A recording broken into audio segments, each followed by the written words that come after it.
Bonjour. Bon, ça va être la plus mauvaise finale à jouer, mais on accepte quand même de la jouer. Un peu déçu de ne pas jouer la vraie finale. Mais voilà, il y a un dernier match, il y a une troisième place à aller chercher.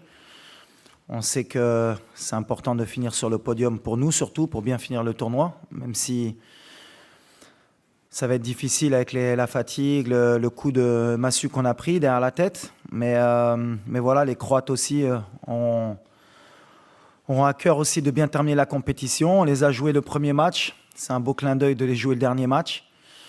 Et on sait que ça va pas être un match facile. Même physiquement, ils ont un jour de plus de récupération. Nous, on va bien penser pour essayer d'avoir la meilleure équipe possible pour finir troisième.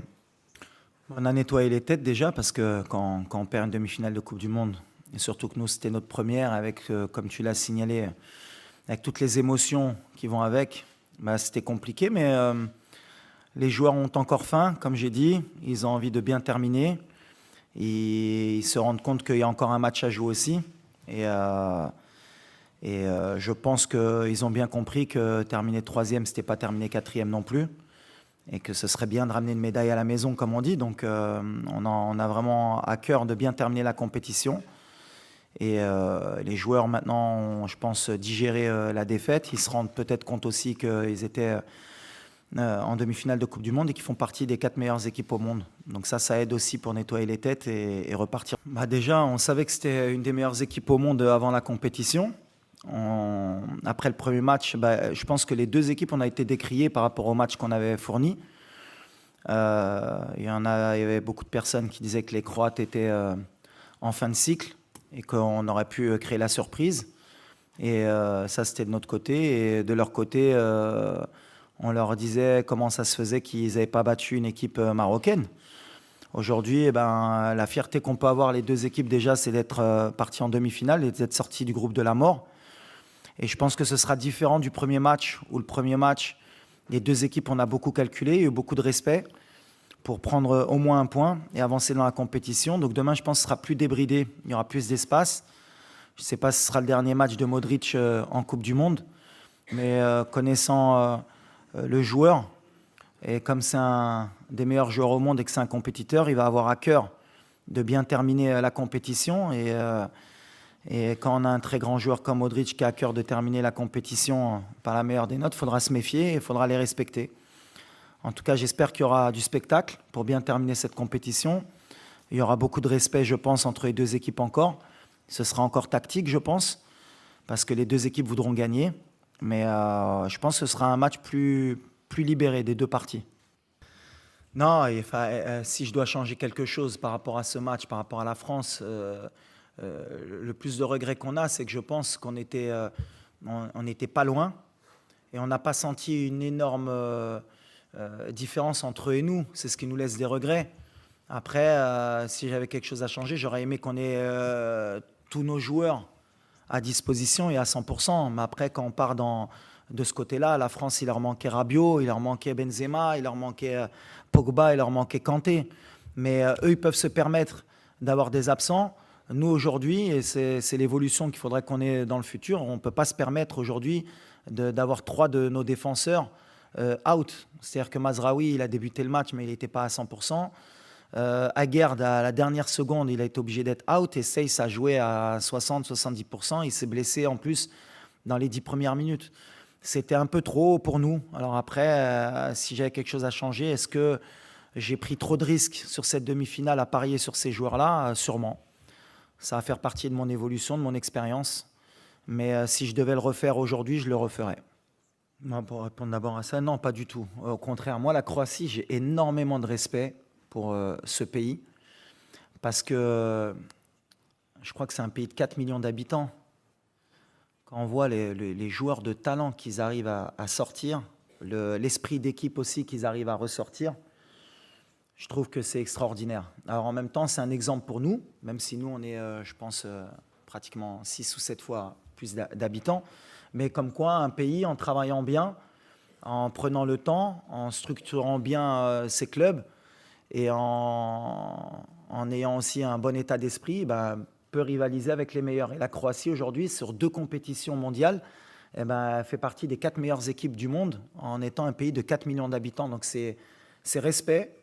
Et ce n'est pas une revanche parce que déjà, on n'a pas perdu contre la Croatie, on a fait match nul. Et de deux, au contraire, nous, ça nous pousse à justement avoir entre le premier match et ce match-là, est-ce qu'on a progressé? Est-ce qu'on a passé un cap aussi? Est-ce qu'on est capable de les battre pour voir si on peut être meilleur qu'eux? Mais moi, honnêtement, sur le premier match, Modric, je lui tire mon chapeau. C'est un joueur extraordinaire. Et ce qu'il fait à 37 ans, c'est monumental. Vraiment. Et s'il y avait quelqu'un qui doutait de pourquoi Modric a eu un ballon d'or dans sa carrière, aujourd'hui, il n'y a aucun doute. Il le mérite et heureusement qu'il l'ait pris dans sa carrière. En tout cas, nous, non, ce n'est pas une revanche du tout. On ne prend pas les matchs comme des revanches, on les prend comme des challenges. Aujourd'hui, le challenge de battre l'Espagne et le Portugal, c'était de montrer qu'entre 2018 et 2022, le Maroc avait passé un cap. Et aujourd'hui, je pense qu'on a passé un cap. Et pour la prochaine Coupe du Monde, si on a la chance d'être présent et de se qualifier, eh ben, si on doit rencontrer la France ou une autre équipe, ce sera de montrer qu'on a passé un cap encore. Et c'est comme ça qu'on évolue. Et c'est pour ça que je suis encore... Moi, je suis un compétiteur. Je n'ai toujours pas avalé encore la défaite. Vous allez me prendre encore pour un fou, mais je pensais vraiment qu'on pouvait gagner la Coupe du Monde après être passé contre le Portugal. Et encore plus avec la physionomie du match contre la France, avec tous nos absents, j'ai encore plus de regrets. Mais après, la réalité, elle me rattrape. Je me dis que c'est la France. Je me dis que c'est comme ça qu'ils gagnent leur match et ils ne les gagnent pas par hasard. Donc à chaque fois, je pense que n'importe quel pays, quand ils jouent la France, ils pensent qu'ils ne sont pas loin.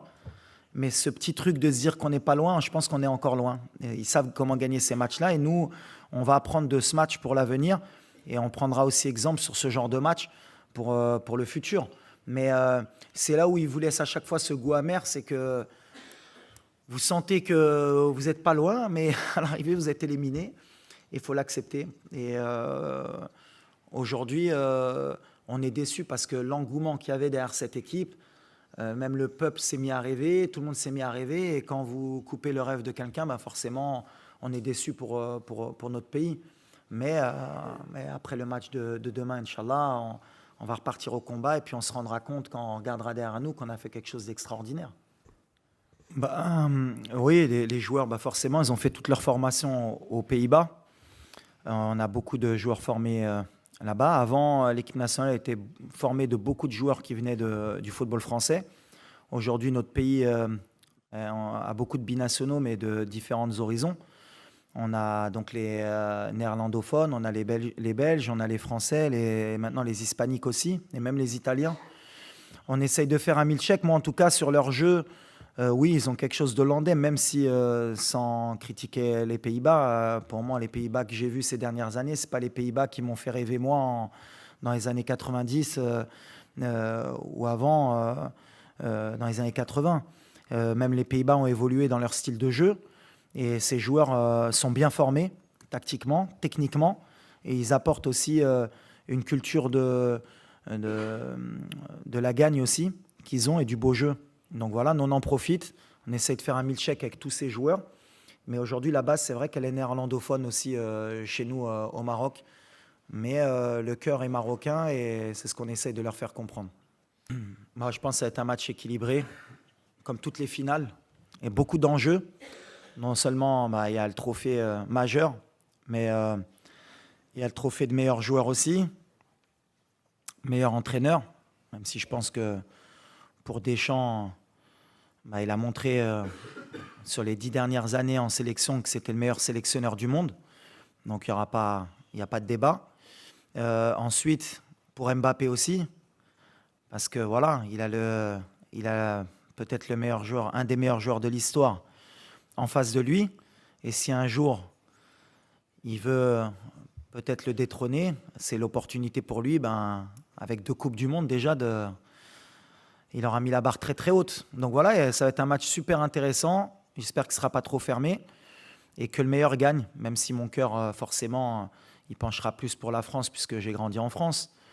Donc voilà, mais avec beaucoup de respect pour les Argentins, puisque l'entraîneur, c'est un entraîneur avec qui j'ai joué dans ma carrière, donc lui aussi je lui souhaite du bien et j'espère aussi que pour lui ce sera une belle finale. Donc voilà, le cœur il balance, mais l'objectif c'est de voir un bon match de football, que le meilleur gagne et on verra qui écrira l'histoire. En tout cas voilà, comme tu as dit, il y a beaucoup de de choses qui se jouent, la troisième étoile pour les deux pays. C'est sûr qu'en termes d'affiche mondiale, c'est une affiche rêvée pour la FIFA, pour le monde du football. Donc on est content, on va l'observer, que le meilleur gagne. قبل ما تخرجوا ما تنسوش تابوناو في لاشين يوتيوب وبارطاجيو هذا الفيديو مع اصحابكم وما تنسوش ديروا جيم الموقع إحاطة على شبكات التواصل الاجتماعي.